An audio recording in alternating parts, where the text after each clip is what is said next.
Dexter and Bertie YAGER have earned remarkable success in business and in life by helping others to understand, unlock, and realize their true potential, whether it is business, ministry, or government. It is their hard work and dedication to helping others succeed that has earned them a reputation for developing strong communities. The inspirational story of their rise from rags to riches is as impressive as the lifestyle they now enjoy. But we came here for a special reason tonight, and that is to honor a couple of people who have overcome the fears of rejection, who moved beyond all the doubts and all the worries about what other people said. When people said nothing good can come out of Rome, New York, somebody did come out of Rome, New York. I'm going to ask Dex and Bertie to come up here so we can honor them for their achievements. How you doing, man? Hey, get Robert Comer? Beautiful. All right, now get.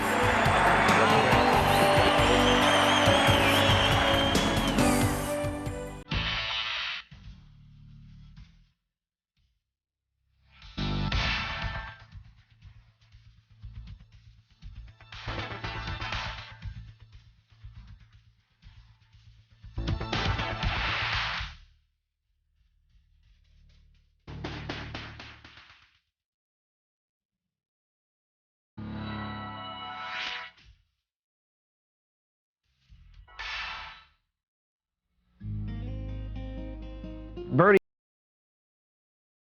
down upstate New York, Rome, New York. It was Milltown and Air Force Base. And growing up, I did a little bit of all kinds of work. I shoveled driveways and sidewalks in the wintertime, mowed lawns, and had a paper route. And I had my own little lemonade stand when I was in 6th grade. And I remember I went over with lemonade to an apartment complex, and the guys over there said, this lemonade's fine for one time, kid, but we want Coke, get a soda. So changed my plan and took care of their needs. And I learned that at an early point. You gotta handle people with what they want. And next thing you know, I was doing $100 a week worth of business profit. And I was making as much as my dad was as a plumber. My mom always said Yagers don't work for other people. And she learned that from my grandmother, Yager. So I grew up with that attitude that I was going to have my own business someday. Bertie's my 17-year-old girlfriend. I like to tell people I have a 17-year-old girlfriend because she was 17 when I married her, and she's still my girlfriend. I wanted to be the big achiever for Bertie, and I think more than anything else, I wanted to be her hero. I wanted to be the man that supplied the good things in life to her. Part of the problem was I didn't have a big dream. Bertie was working at Griffiths Air Force Base, and I was working for the brewery. And I'd come home, and there'd be a babysitter there, and I'd take the babysitter home, take the kids with me, and then I'd come back and I'd take care of the kids until Bertie got home at midnight. And I'd just stay awake all night long because I said, I got to get her out of this job. There was stress coming from everywhere, it seemed like. I mean, it was like I had 4 little kids, and working 8 hours a day away from home, and all the stuff that would go on at work and everything else, and all the little frustrations. And I just wasn't cut out to work a job with having 4 kids at home, and I just said no way. So after I quit and realized, we were missing my paycheck, and that's when the business came along, about 5 months after I quit work.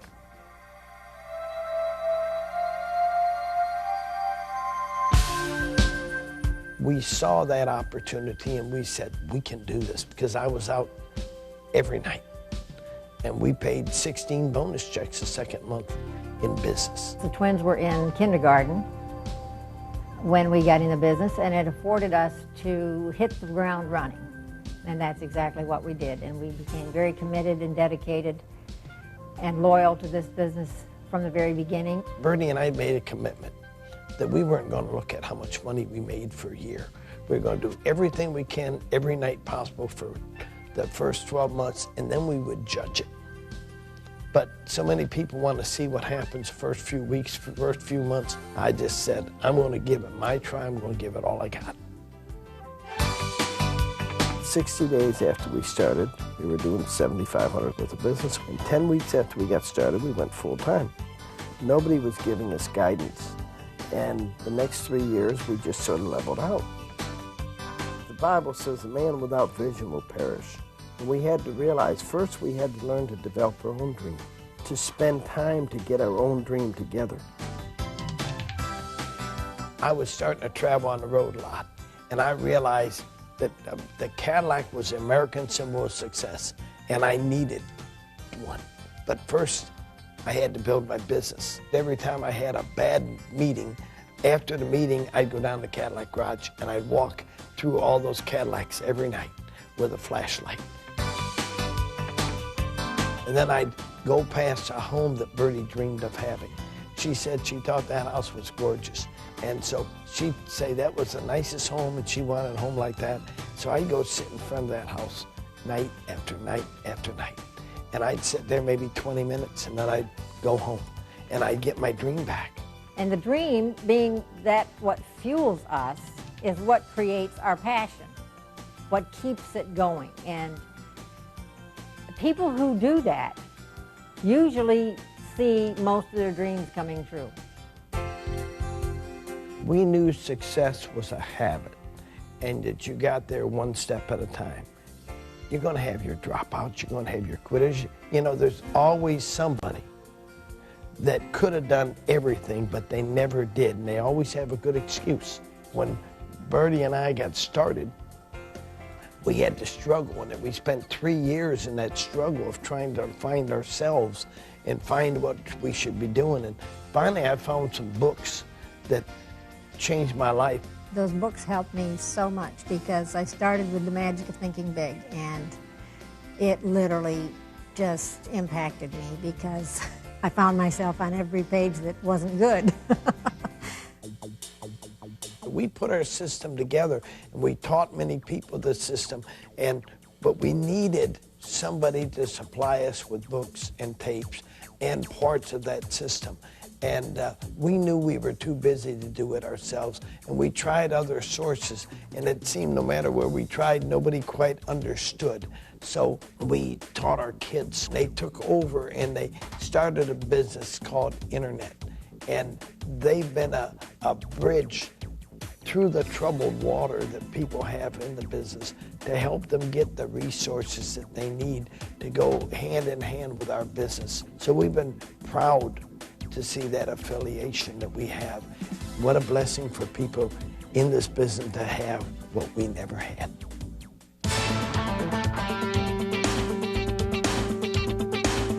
I met Dexter probably about a year and a half, 2 years ago. When he came in, he had some problems going on.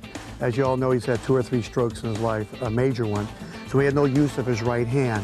Matter of fact, when he walked in, he walked in with his hand tucked in his pants. Because when he walked, it would tend to swing freely and run into the furniture. His body fat was at 24%. Since that time, he's went from 24%, which makes a man obese. He's went through the too fat range. He went through the okay range, the good range, and as of last week, 2 weeks ago, he's at 10.5, who puts him into the elite class. At age 61, that puts him in the 1/2 of 1% of the men in the world. Everything's nice and even. And so I got up to when I was 46 years of age, where I was 240 pounds, which is pretty heavy for a guy 5'6". And I had a 43-inch waist, and next thing you know, I had a stroke. After a month in the hospital and begging for them to put me in rehab, which they weren't ready to do, I got into rehab by pushing real hard, and I said, I'm going to get well. And the doctors told me, neurologists told me, that I'd be in a wheelchair the rest of my life, that I'd never walk again. Think about those calves. That's it. That's what carries My focus, us. David. You're a focus, buddy. Those calves carry you through life. I remember coming home and talking to Bertie about it when they finally let me come home for a weekend. And I was so discouraged. I said, honey, you don't deserve this. This was my fault. I didn't eat right. I didn't take care of myself. And if you want a divorce, I'll give it to you. Because you're a young girl and you don't need this. You don't need to push me around in a wheelchair the rest of my life. And she, at that point, the next morning, she didn't say nothing. The next morning, I got up and here's a note. scribbled on a card that said, the only thing that counts is we got each other. And I went to my knees to the Lord, and I said, Lord, between you and I need to get out of this wheelchair somehow, some way. Well, I tell you what, this is a long way from where you came from. Big push. Let's go again, big push. When I got to be about 55, I decided to take on my weight. And when I started doing that, I dropped 80 pounds by thinking right and taking it in hand and going for it. Look at you now. I remember when you walked in here. I do too. You're not the same person. Well, Dex, this is going to be 1,000 pounds. 10 plates aside plus the machine comes roughly to 1,000 pounds. Okay, when you're ready, I'm ready. You push off first. Use your hands and push off. Hands on your thighs. 10. 1. That's it. I'm with you. 7. That's it. 8. 2 more. 9. 1 more. 10. Lock it. I did it. I did it. I feel great. This was impossible when I came. 10. Lock it. They said you couldn't walk? Yep. Well, you need to bring them to the gym and show them what it's like to train. Everybody said it was impossible. But through my faith, I can accomplish anything.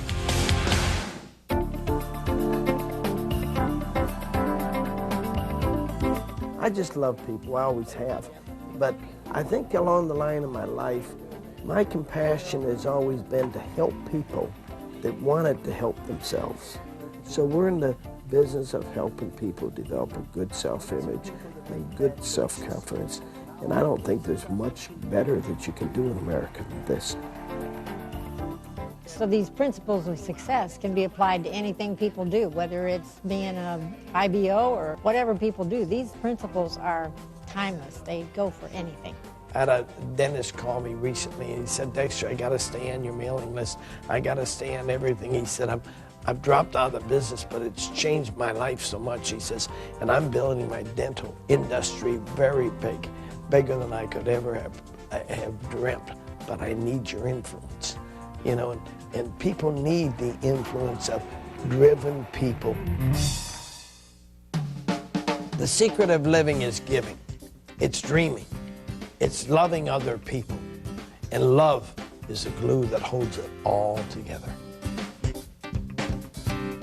When we started the charity dinner, that was to feed poor people around the world. That was the first cause. Each charity dinner, the co-chairman was always the president's wife. It was Mrs. Reagan. It was Mrs. Bush. It was Mrs. Carter. So it's gone across all the lines and all the parties. Bernie and I were sitting in the house with friends of ours from Africa that had started over 2,000 churches in Africa, and they were telling us about all these kids that were out on the streets, and they were in crime and everything, and they were bringing some of them in their home. And I'm saying, how many kids you got in their home? And I think they said they had like 14 in the home at the time. And I said, you need an orphanage. Well, we don't have the money. I said, well, what's it cost them? And we wrote a check so they could build the first dorm. And the government told them they had to have kitchens and stuff, and they wanted to close the dorms on them. So we said, okay, we're going to have reading material for the kids. We'll have a library, we'll have videos, we'll have books for them to read, we'll have a nice kitchen, and we sent more money, and it was done. And that's something that's close to us, and we bought a car for the orphanage and sent it over there, and we bought a helicopter, a Hughes Bell helicopter to go back and the way back where people couldn't be reached. It's a wonderful thing to be able to do those kind of things now, because we know we've been in some of those situations ourselves.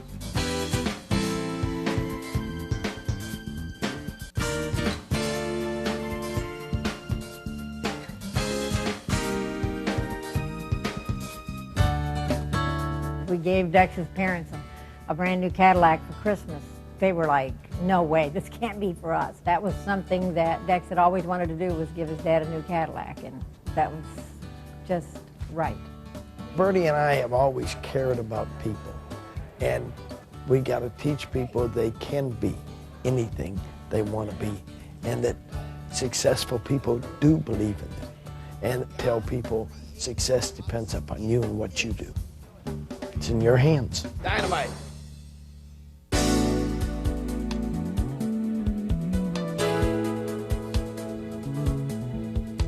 This is you. You can become bigger than me. But I'll guarantee you'll have your tongue hanging out when you go by.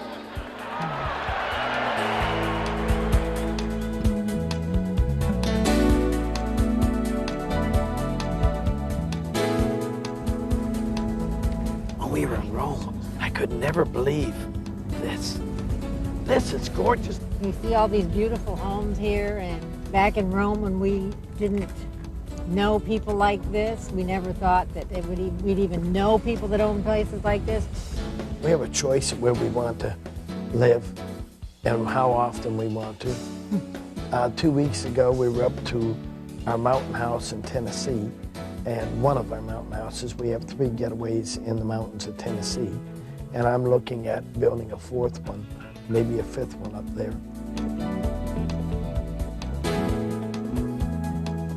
Our homes here, which are log cabins, as same as our mountain homes are, and these are a little bit oversized log cabins, and we're here on about 25 acres of land.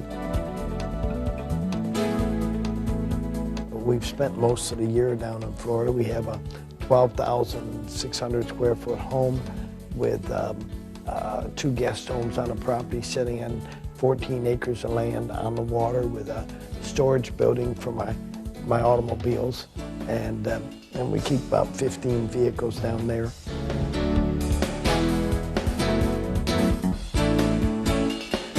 I love convertibles, and I love to be able to jump in one of the convertibles when the sun's shining and keep my tan up. And Bertie loves convertibles, right, honey? Love them. One of our secrets of the business I can share with you is I had to develop the skill of meeting new people and making them friends. And I can have them wherever I'm at. Wherever. How's everything right now with you? Doing great, doing great. Little boy's getting big. We got your booth set up right over here. Follow me. Here you guys go. That way you can sit with yourselves and enjoy, folks. We'll see you. People told me I'd never be accepted by anybody had any class. We've known personally 6 presidents of the United States. And may I start by thanking Dexter and Bertie for inviting me back into public. And I want to thank Dexter and Bertie YAGER for arranging this event.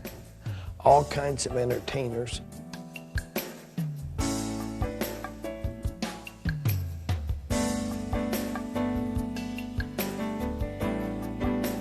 All kinds of famous, successful people from all walks of life, because we started our own business and we didn't let anybody steal our dream.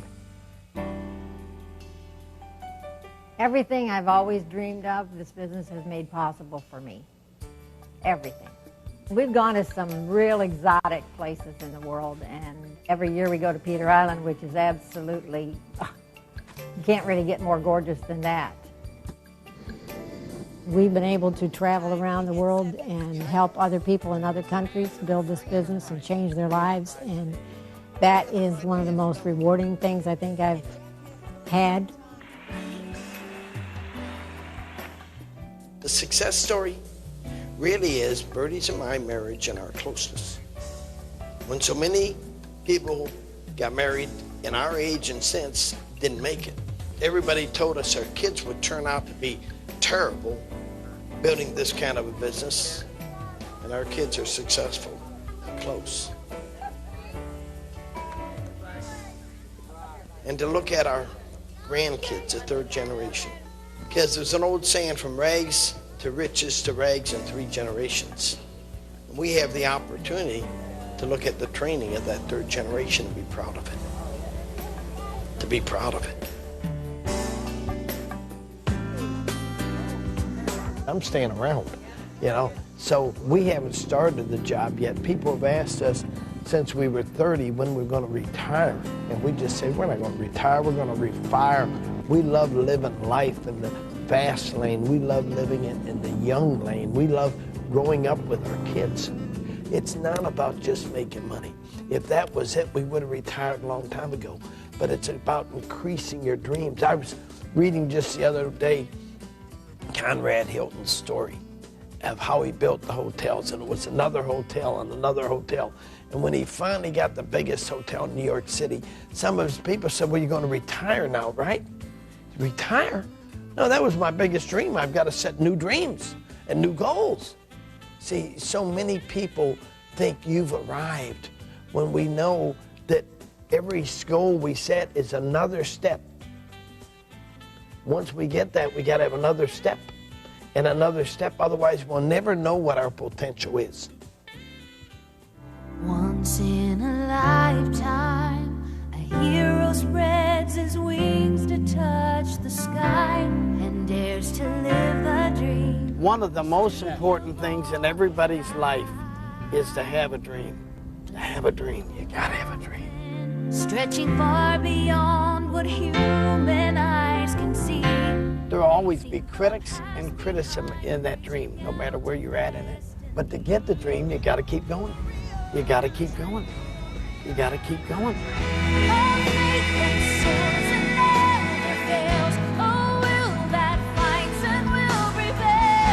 Has it been worth all the struggles? Absolutely. For all the rewards? Absolutely. It's not over.